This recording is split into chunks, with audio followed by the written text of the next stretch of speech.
Adobe Lightroom has some really awesome AI tools that will really help to speed up your workflow in Lightroom when you're editing your photos. So today we're going to go over some of the AI masking, we're going to go over some of the AI presets, the remove tool using generative AI, and we're going to have a look at the blur background function. So let's grab my laptop and jump in and do it. Okay, so we're going to start with this photo here of this family, and I have shot it quite dark so that I could retain these highlights in the background here. So I'm just going to start by just lightening up the photo before we get into the AI, and I will lighten up the shadows a little bit, bring the blacks down slightly,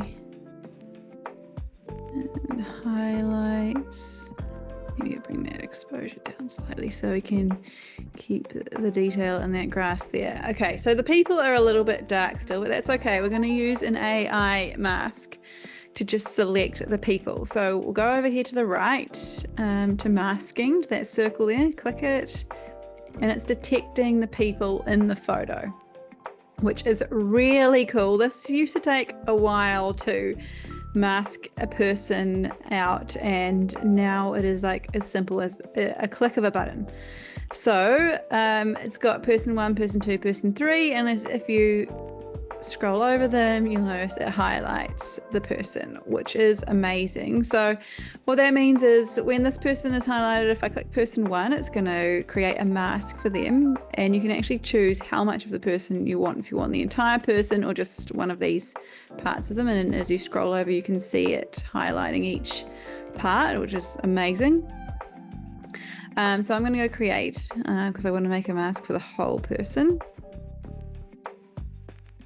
Okay, so you can see the person, I've created a mask for this person here, which means that now whatever adjustments I do on here for this mask are only going to adjust the area that's red, so the person. You might notice that it hasn't been super accurate in this case. It's selected a little bit of the leg of the other person here and a little bit over here. So if I wanted to be really fiddly, I'd go in and I'd subtract some of that selection, and I would use the brush tool to do that. But I'm not going to do that today because we're just going to talk about all the AI features in Lightroom. So I might just bring the exposure up for him a little bit, and you can see that it's just adjusting him, which is pretty cool.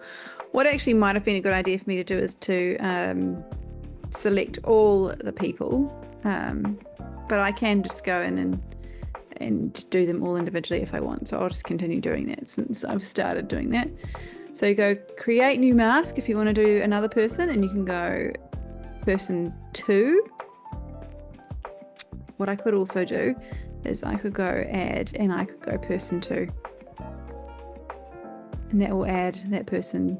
We'll go entire person to the selection, and then I'm going to add person 3 as well. Oh, well, here we go. Oh, there we go. It's got person 3. I thought it wasn't going to show person 3.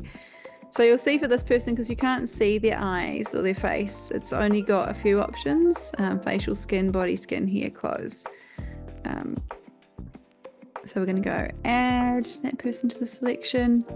Okay, now when I adjust this, it's adjusting all those 3 people at once. So obviously if you just wanted to do one person at a time, then you would just select that person, and then you would create a new mask up here with this big blue plus button to create a new mask, and then you would just click on each different mask to adjust that one. So yeah, I'm just going to make these people a little bit brighter and then add in some blacks. So here we go. I'm just doing this really quick, so it's not going to be perfect, but just you get the idea of how that works now. The other thing you can do is, if we go create new mask, you can mask the sky, the background, and the subject, and we'll get into a few of these with another photo I've got to show you, but we'll just try the sky in this one and see how it deals with the sky here. So there you go, it's selected the sky and it's pretty good. And again, I'd probably go and I'd subtract from this mask, and I would just subtract some of the mountains here that it's selected. But yeah, then you can just change the exposure. Actually, it doesn't look too bad, and I'm editing it when I'm changing the exposure a little bit with those little bits selected. So it might not be such a big deal, but sometimes that's really helpful if you've got a really bright sky, just to mask it off and bring the exposure down in the sky a little bit. So next I am going to show you this tool here, which is the remove tool. And you want to have generative AI ticked here, and you want to be on this tool here, the remove tool. You can change the size of your brush here, and I want to remove this bit of grass here in the foreground because it's quite distracting, so I'm going to go over that with my brush. You don't have to be super accurate, you actually want to go over the whole object and get a little bit of what's behind it as well. So I'll release that, and then I'll go apply, and it will work its magic.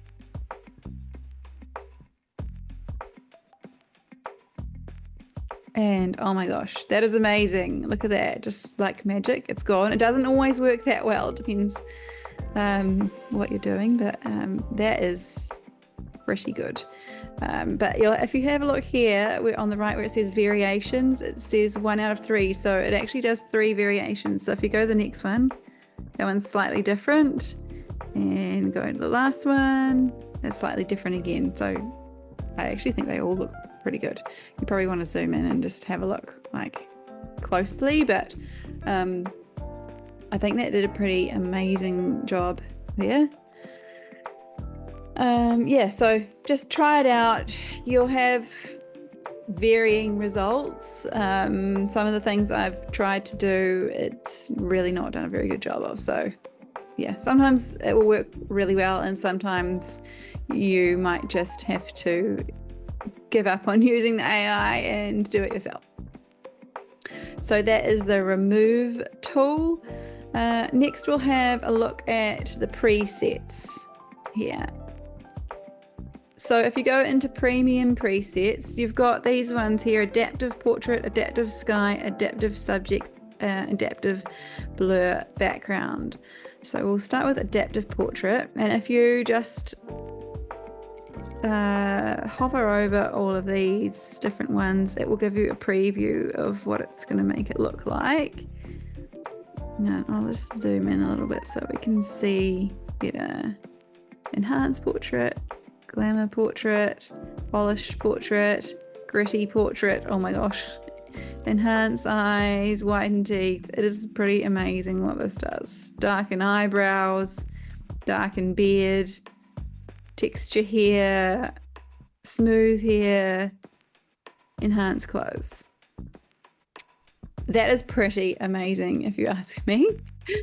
As soon as you click one of them, let's say enhance portrait, then you can choose the amount that you want it to do. Like if you want the mask to be really obvious, or or less obvious, then you can drag it up or down, and always you can double click on these sliders to put them back to the center.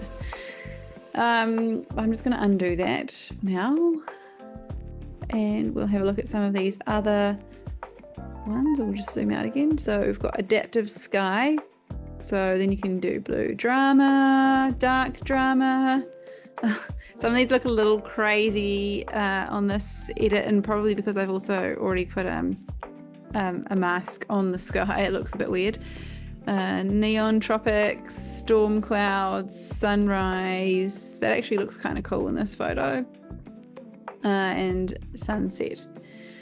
So yeah, just I would do this before you go, and if you're going to play with the sky, I'll do that before you mask the sky out, because this is going to mask the sky on its own when you're going through these as well. It's going to use AI to find the sky for these presets. Yeah, but just hover over each one and see which one you think looks better, and say I like this one, which I actually kind of do. You can make it more intense or less intense. Yeah, that's quite cool. I'm gonna reset that. And we'll have a look at adaptive subject on the next picture. I've got adaptive blur background. So this is going to obviously blur the background. I'm going to show you a better way to actually do this, but we'll have a look at how this works. So you can see it's just blurring the background slightly with that one, with the subtle, and then you've got strong, and that is way blurrier and looks actually kind of weird to me. But you can never play around with those if you want. But what I'm going to show you now is another way to do this. So we'll just go to edit. Thankfully that's preset's gone back. I'll just exit out of this little alert here. And if you go to the edit panel, then you go right down to the bottom. You've got lens blur. It might be hidden like this at the very bottom here, and you just have to click that little arrow, and all you do is click apply, and that has done something weird, I think, because of the mask that I've made. But usually it looks better than that. You can go blur amount, make it more blurry, less blurry. You can choose the kind of blur that it's going to do, or bokeh. We've got different ones. I'm just going to actually go and delete this mask for the sky here, mask 2, to see if that makes a difference. And yeah, look at that, that made a huge difference. So we'll go back to the editing panel and play around with that blur again, and yeah, there's just all these different modes, which to be honest I don't find them too different. Maybe those two are quite different, but yeah, just have a play around with them. But this down here, the focus range, is really important because this is showing you what is in focus. Everything in this box is in focus, and everything that's outside of that box isn't. So you can see there's like a few lumpy squares here, and this is probably our main subject. This is probably the people, and I'm guessing this is some grass in the foreground here, this lump here that's out of focus, and then these lumps in the background are the mountains, and you've got a little bit of grass in between. So if you want that grass in the foreground to be in focus, you can either drag this box this way, or I could make it bigger, like by dragging the edge here out, if I wanted all that in focus. And if I don't want anything behind the people in focus, I can drag this one right up to here where I think the people finish, or start, however you want to say it. So you have a lot of control here on the blur in the background and what you want to be blurry. For example, if you wanted something in the background to be blurry and all of the foreground to be blurry, you could move this box right over here, and then you can see the background is in focus and the people are blurry. Obviously I wouldn't do that for this photo, but yeah, it just shows how you can use this tool. And to be honest, I haven't noticed this before. Maybe it's because I usually do this blur if I'm going to use it. I usually would do it first, and you can actually notice that the masks are having a huge effect on this. So yeah, that's just a good point to note, is to, if you're going to use this blur background, just use it first, or like one of the first things you do before you do masking anyway. So I'm just going to drag this back to here. Okay, so now we're going to go to the next photo. Okay, so this is more of a landscape shot, so there's some different things I can show you here, or I can use the same tools but just with a different photo, because sometimes it, turns out differently. So we'll start with the masking. We'll go to the mask again, and we can do sky like we did before and mask out the sky. Obviously, if I wanted to do some blur on this one and have the buildings sharp and the mountains blurry in the background, then I'd want to do that blur first, like I just discovered. But we'll just start with the masking today. So I've masked the sky, and when I say I've masked the sky, I think I actually kind of mean that I've masked out the rest of it so that it's not going to be affected by the changes I do, if you know what I mean. So that the red bit is what you're working on. The red bit is the part that is going to actually change, if that makes sense. So I've got this mask for the sky, so now I can change the exposure of the sky if I want to make it a bit darker, a bit moodier. I can do the exposure, then I can go down here to clarity, which sometimes is kind of fun for the sky to make it a little bit more moody. Or if I wanted to make it a bit more less contrasty, a bit more dreamy and fuzzy, I can bring the dehaze down. Anyway, just do whatever adjustments you want to do with the sky. And another cool thing I want to show you here is selecting a subject. So we'll go create new mask, and I'm going to go subject because a subject doesn't always have to be a person. So we'll click subject and hopefully it will mask the building out. There we go. So I'd probably go in with a brush and just subtract some of this from the selection. But we're not going to fiddle around with that right now. I'm just going to play with the exposure, maybe brighten it up a bit, and maybe go down to clarity as well and just make it a bit more gritty. There we go. Now let's go into the remove tool and see if we can remove these power lines up here. So I'm going to use quite a big brush and I'm going to paint over power lines just really messily and see how it deals with this. I'm going to keep it held down and just paint over everything, all the power lines that I want it to remove. Then I'm going to go apply, wait for it to do its thing.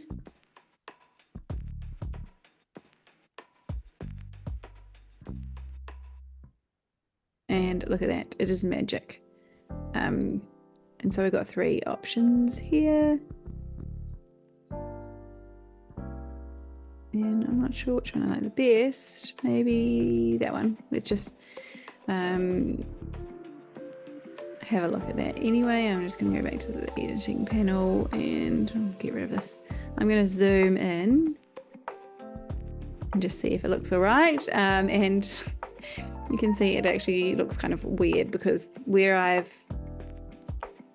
gone over with the brush in most places, it looks quite blurry compared to the rest of it, especially over here. You can see quite a line where I've gone over with the brush from where it goes from sharp to blurry. So you just want to watch that when you are using this tool because it might look good from a distance. So you just want to make sure you zoom right in and make sure nothing weird is going on. I just wanted to go through quickly and have a look at a couple more of these presets. Hopefully we don't have a problem with it having already masked some of it. But yeah, this is where you could go adaptive subject, and it's going to just give you a preview when you hover over these. You can do pop, warm pop, soft, and you can see it's changing the building here because it's the subject. Cool, soft, vibrant, glow.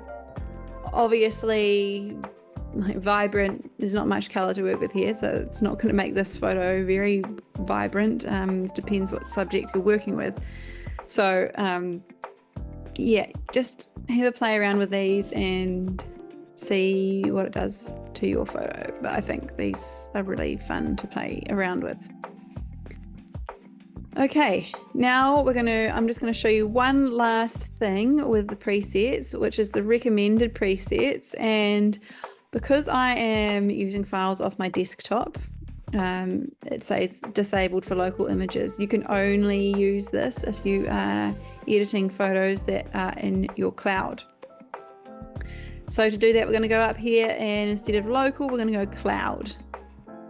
Okay, so we're going to use this photo just to see what it does. This is an unedited. I haven't done anything to it. You can see on the right hand here, there's no adjustments to this photo yet. And I'm going to go into the presets and go to recommended and just see what it gives me. And you can see it gives you a huge variety of different looks you could go for. Honestly, I don't often like to use this because I like to do my own edits. But if you're really stuck or you really just can't get something to look how you want it to, you just can't make it pop, then sometimes this is a really good place to start. Like, look at these. I love these. Even the black and white looks pretty amazing. That one maybe not so much. But look, there's just so many different options that could give you ideas even for how you want to edit this file. And I quite like those ones at the top because they were a bit more subtle. Oh, now I don't know. Now I'm so confused. And this is what can happen. If you look at these, you might just be like, oh, I don't even know what direction I want to go with this now. Actually, these, I quite like these too. But if you like, I like this one, but I'm not 100% like sold on it. So I could go more like this and click more like this, and then it will generate more that are like that one. And so it will give you a few different options that are more similar to that one that I liked, and maybe I quite like that one. So usually I'll go in, you can change the amount. Oops. You can change the amount too. Oh, now I've lost the one I liked because I accidentally clicked something else. Anyway, let's just go here.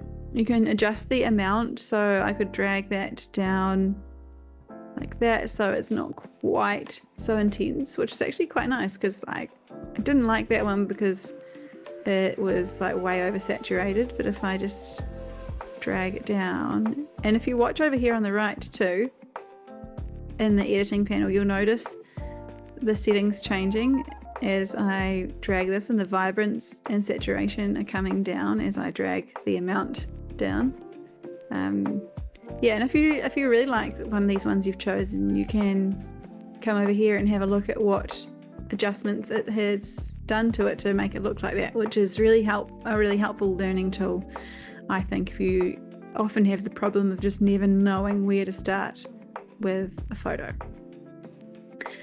So that's it for today. Those are the tools that I like to use the most or like to play around with, and especially the masking tool that really helps me just speed up my workflow so much when I can just select a sky like with a click of a button like this instead of having to carefully mask around it. It is a game changer. So let me know in the comments if that helped or if there's anything else you would like to know, and also let me know if there's any other cool AI tools that you have found in Lightroom, because I'm really interested to know. So thanks for watching, and I will see you in my next video.